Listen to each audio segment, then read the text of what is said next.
Welcome to the Executive Real Estate Investing Show. This podcast is for you, the busy business owner or executive looking to create generational wealth. Here, we're going to show you how to do that through real estate investing, from multifamily to industrial and everything in between. You will become a real estate investing expert. And now, here's your host, Michael Holman. Hello, everyone, and welcome to another episode of the Executive Real Estate Investing Show. As always, I'm your host, Michael Holman. Super exciting guest. I feel like I've been saying that every single week lately, but honestly, we've just been getting such good guests. Every single one is amazing. I can't shortchange any of them. So that is why I'm saying this every single week at this point. But today's guest, Ava Benesocky, she lives up in Canada. She helps a ton of Canadian and some U.S. real estate investors invest in U.S. multifamily.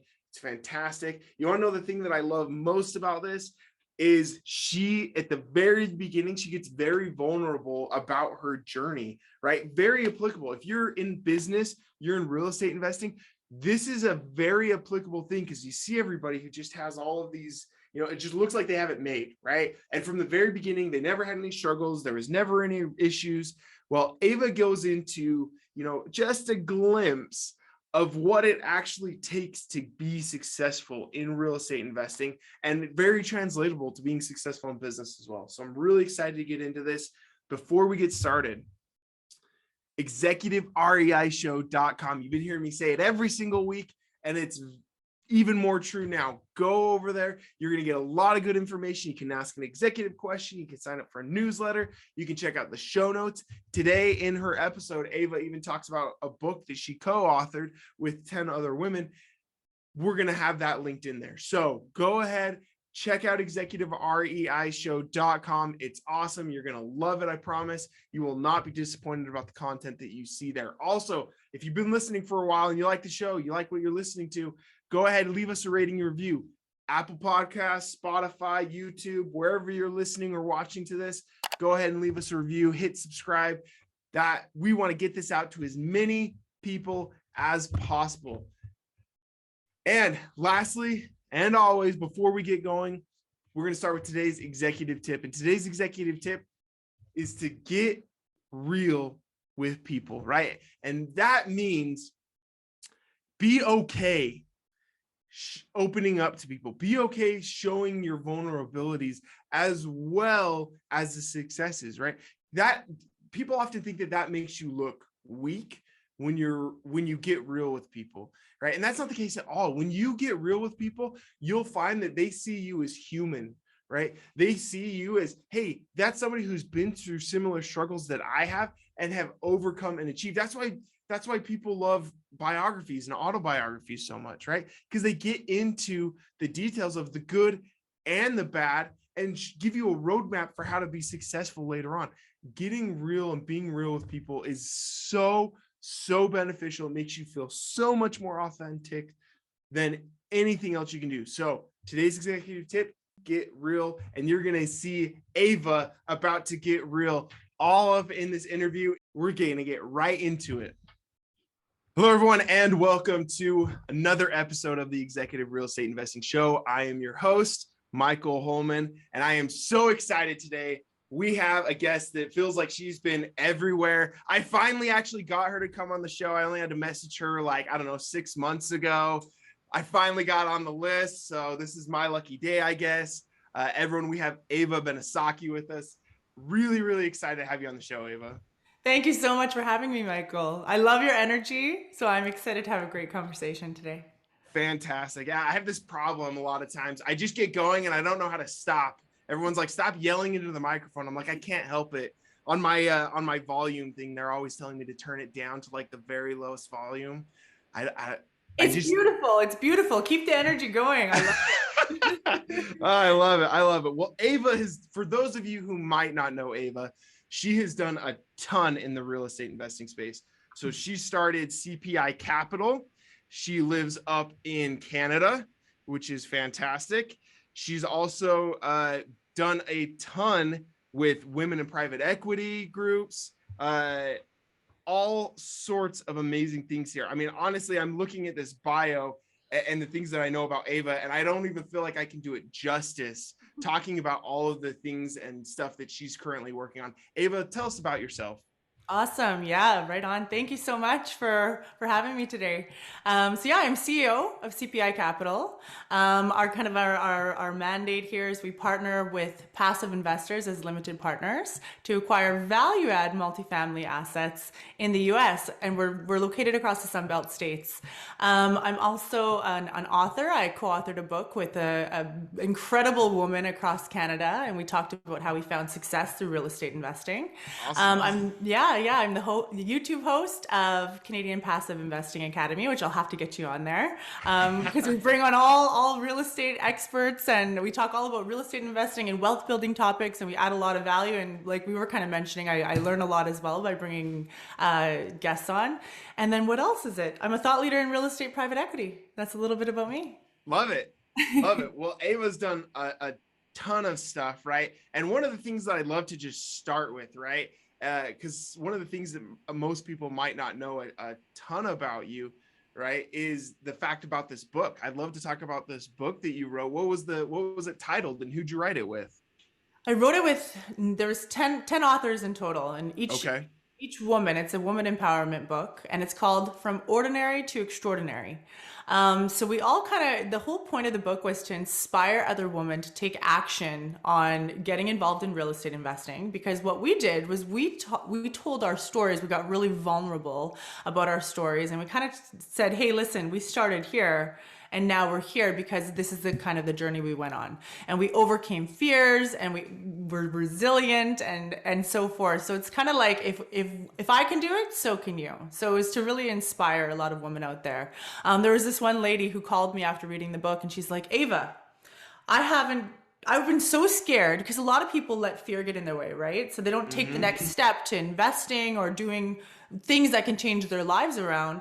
And this lady called me, and this really hit home for me. But she's like, listen, I've been waiting years to take a move on real estate investing, but after reading the book, I went and put an offer in on a triplex. So it really did change some people's lives, and that's what we wanted, right? We really wanted to inspire people, get their minds going, and start taking action when it comes to real estate. So yeah, it's been really great. We got best selling on Amazon and everything else. So yeah, we're just kind of spreading the word. That's fantastic. Well, and I had to ask, right? I mean, I have a 4-year-old daughter, right? And I'm dealing with all of these things right now, right? She's asking me all these questions and I don't know how to answer.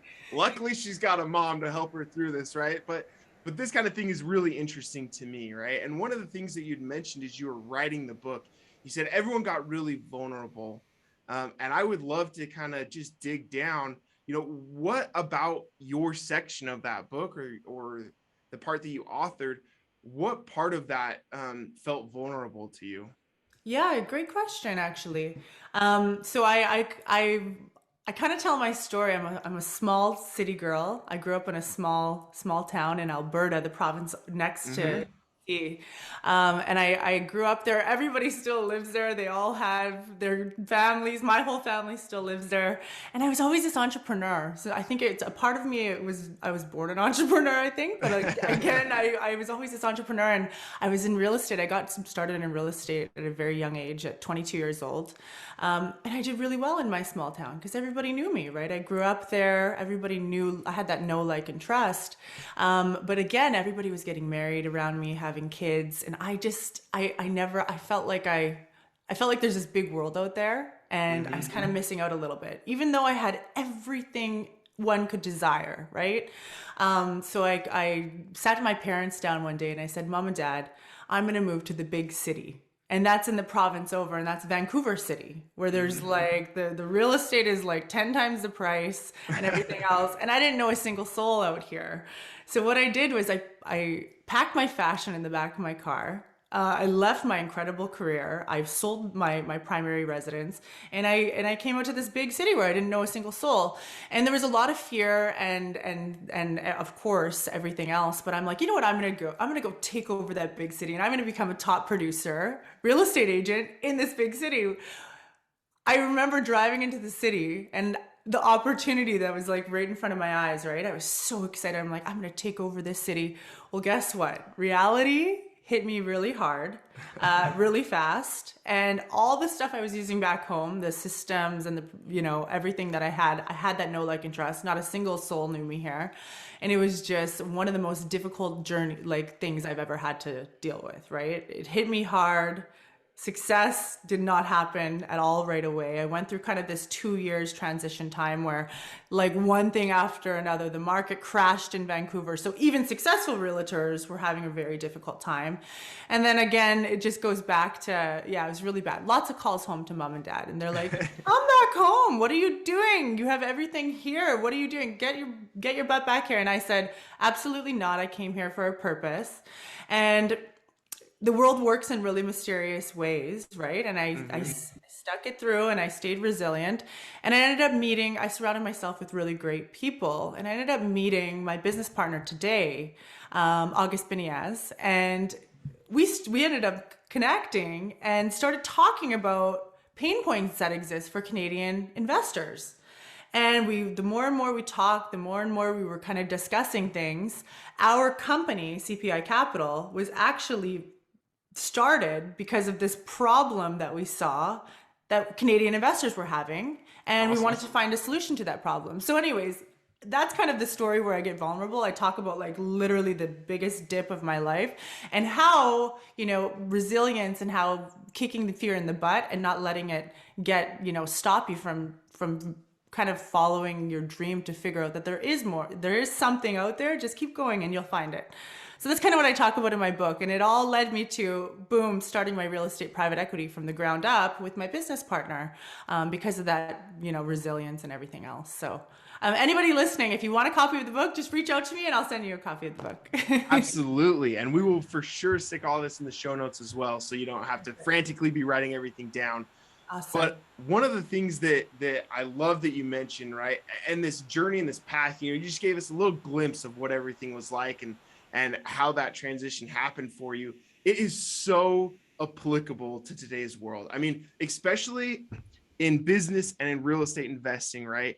For some people, those are one and the same. For some, those are two separate things, right? Their business and their real estate investing are two separate things.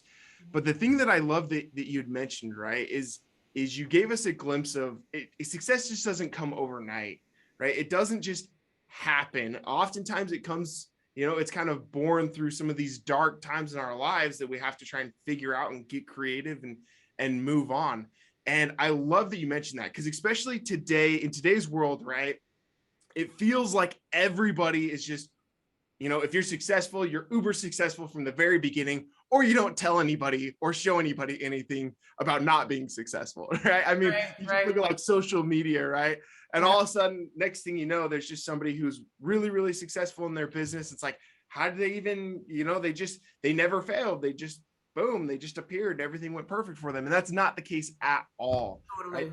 That's not how it works for you. That's not how it works for me. That's not how it works for 99.9% of the world. And so whether you're interested, you're getting started in real estate investing and you're struggling to get started, whether you're working on a business or not, Ava's story is very relatable. In fact, I have a very similar story, right? I mean, I left a very secure, comfortable job.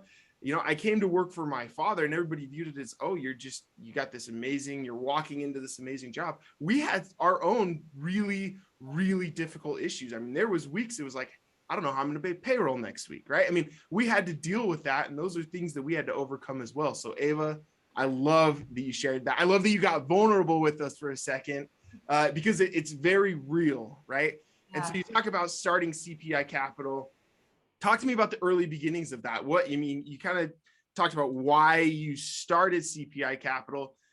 When you finally made that decision, walk us through the next little period. Yeah, for sure. And I really like the comment that you made there because, social media and just viewing somebody, people think that, oh my God, that person, boom, they had success. But there's a story. Everybody has that underlying story. And it's really cool to dive deep. And that's why I wanted to tell mine, because it doesn't just happen like that. And it does take a lot of hard work. But I'm looking forward to hearing your story one day too. I'll get you on my show. Exactly. Sounds good. So CPI Capital, what did it look like when we first started out? Yeah. We started out we started a little bit different than most people. Most people would start out by, starting out small. They'd buy, a duplex, and they'd move their way up to a fourplex, and then a 10 unit. We're not really talking, this is just 10 unit multifamily, not even an institutional size, 100 plus doors. We saw the types of returns investors were achieving on these large institutional multifamily assets by utilizing real estate syndication. Okay, the concept where you're pulling everybody's capital together, most beautiful business model in the world. And I could talk about why we don't do it in our own backyard, but we're focused in the U.S. because cash flow, appreciation, forced appreciation, all these amazing things that I wanted to bring to the Canadian fingertips and to U.S. investors. But we started out different. We started off we had our investor kind of database. We wanted to bring an institutional multifamily asset to our investors. So we started off like that. Our first deal, we brought a large deal to the table and presented it on a platter to our investors and said, hey, these are the benefits by, fractional real estate investing. Do you want a little piece of the pie? And really created this streamlined investment process where, again, everybody who's listening to this, we're all about partnering with busy professionals because they don't have the time or the knowledge or the expertise to put their money into real estate. They want to pass it off to somebody, let them take care of all the heavy lifting, and they want to sit back and build wealth passively, while they sleep. I always love to make the joke, but that's how we started at CPI Capital. Our first deal that we brought a beautiful institutional sized multifamily asset to our investor community, and that's how we began. And we started off by building a powerful brand, by building a big investor community, a place where people can come. It's about the investor experience, right? So we started off by having our community and then by bringing them a beautiful multifamily asset. It was actually in Orlando, Florida, our first one. Oh, fantastic. Yeah. So I got to ask, how big was that multifamily project? It was big. It was a 350 unit. Woo! Okay, Ava, you are speaking my language right now. I have to say this is so relatable to the same, mindset and thought process that I have and that my company has. And I love hearing this because that I think that is oftentimes people's biggest failure in life is they think too small. Oh, I love it. Yes. Right. Yes. And they limit always themselves. Yes. Exactly. Right. And oftentimes they get scared, right? They just don't know, but it's amazing what you can do and what you can accomplish when you set your sights way above where everybody thinks you should be setting them and then go for it. I mean, the mindset that we have right here between the two of us is perfect, right? I mean, I look at us and the second deal. So Overland was started by my father, Ken. His second development deal that he ever did was 400 units, right? Partnering with GE Capital. That was deal number 2, right? And you look at it even nowadays, right? It feels like every single time we get involved in a deal, people look at us and just think, you're not supposed to be here. Like, you know, this is for somebody with more money, more experience, more power, more everything. And you know what? You keep getting it because you find ways to get it done. That's when you get creative. And I always say that. I said, the big deals, when you get in these pinches and backs against the wall, right? That's when you get creative. That's when you figure out a solution. That's when there's no plan B. So I love the go big mindset. Yeah, me too. I love you're killing it today. Everything you're saying, I'm relating to this. This is awesome. People limit themselves. They let numbers scare them. This business is relationship business. It's about a team sport. It's about having the right systems in place and knowing your lane and understanding, hey, I'm really good at this. That person's really good at that. Let's collaborate. Let's join and let's take over the world. But you're right. A lot of people limit themselves and they don't even allow themselves to even think it's possible in a lifetime to do these types of things, right? So again, it goes back to that mindset that I talk about in my book. Again, it's about the mindset, and you can accomplish the world. It's all up here. Love it. One thing I want to point out too that most people on the show understand, right? But if you're new and this is one of your first episodes, I want to point this out, right? Ava talks about syndication, right? And syndication is one of those things where essentially you pool together a bunch of money and you go buy a big real estate asset, right? And there's some nuances with that, but a big picture, right? 10,000 foot level, that's generally what it looks like.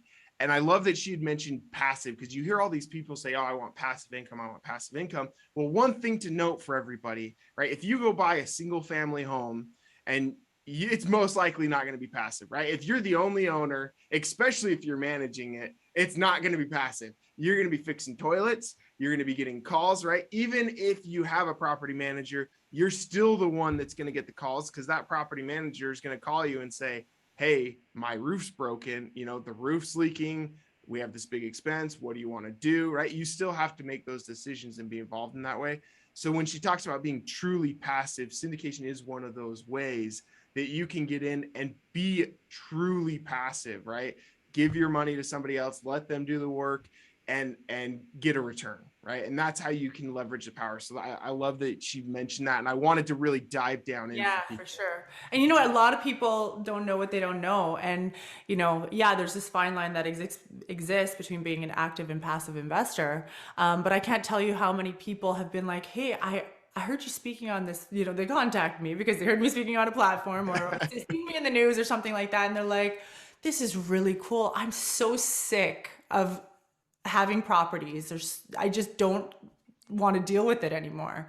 And I can invest in real estate, a tangible asset, let you take care of everything and still get those. We give monthly distributions at my company. Yeah. So we're giving those monthly paychecks still.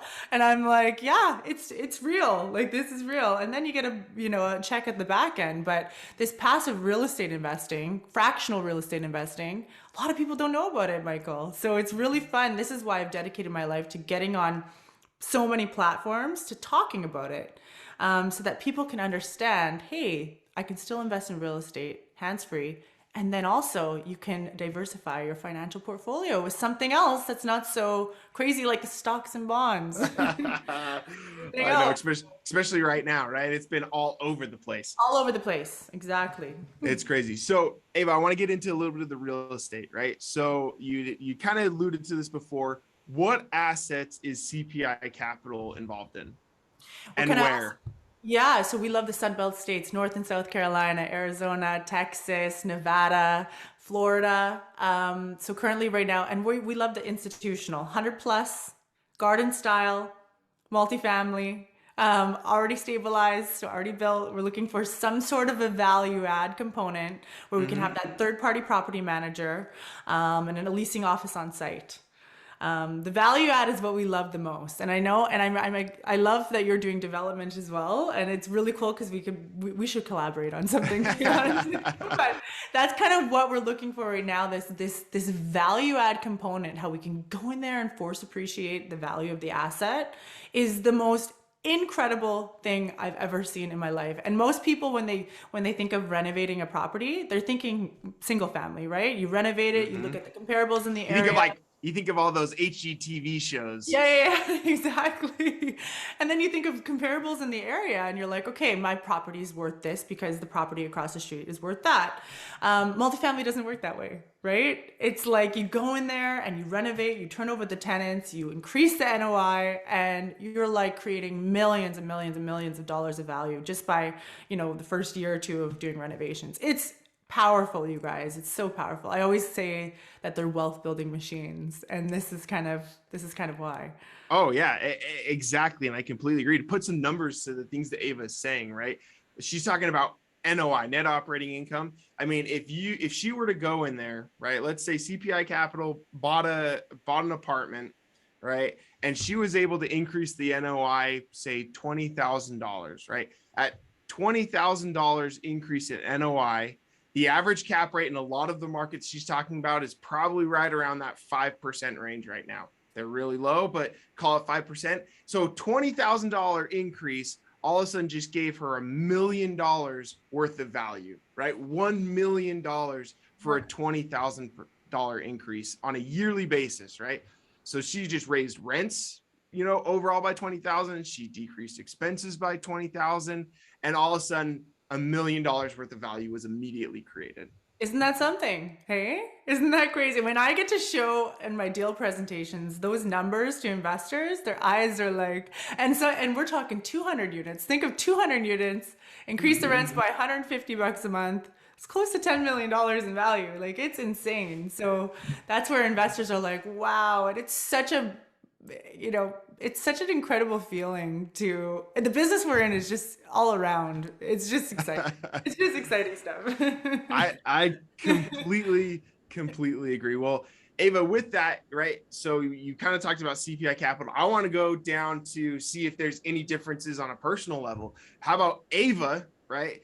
What is Ava investing in? Are you investing just right alongside with CPI Capital on everything? I'm sure you're doing that. Are you doing anything else in addition to that as well?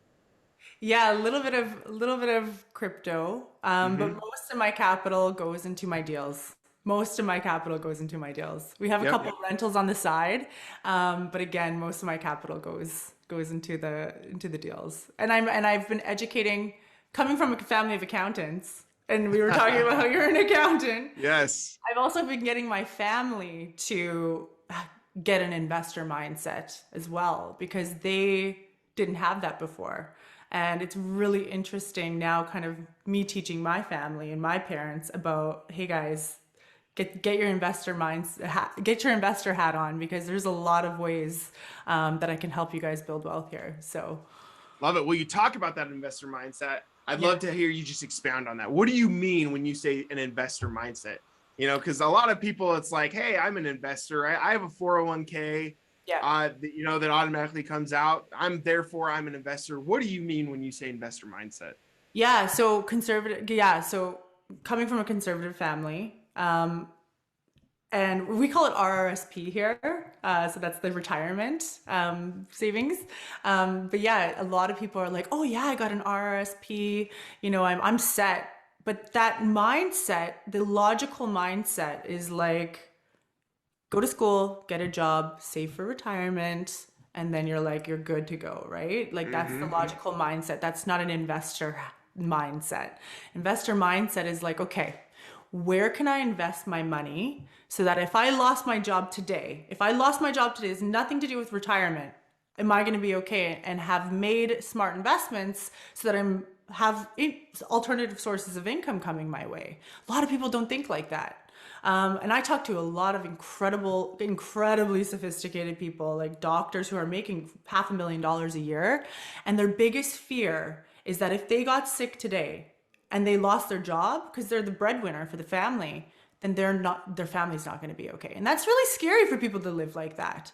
But you can change that around by putting your investor hat on, right? And getting the ball rolling by taking the money that you're getting and then diversifying it into whatever you feel comfortable with and wherever your risk tolerance is, and then having alternative sources of income. An investor wants that cash flow income coming their way so that they can live off that cash flow and again not have this fear, oh my god, if I lost my job today, then what? Nobody should live like that, right? That's too much stress, and stress takes a toll on your health, and without health you have nothing in this life, right? So it all is kind of like a trickle effect. Yeah, I completely agree. And something interesting that I want to point out about what you said, right? It is you have these doctors that are making $500,000, right? And to some people listening, it's like, oh my gosh, $500,000. How could you ever be worried if you're making that much? And I can say I personally talk to people who are making, $200,000 that have that same mindset that are still worried about if they, how am I going to pay for things if things went south or I lost my job. I've talked to people that have been making $2 million a year that have that same concern. It's kind of interesting across the spectrum. You could be making 50,000, 100,000, a million plus. And it's kind of interesting because everybody who's sitting there, I make a 50,000, 75,000. I'm just getting started. I'm trying to grow. How could you ever feel that way when you get to a salary of $500,000 a year?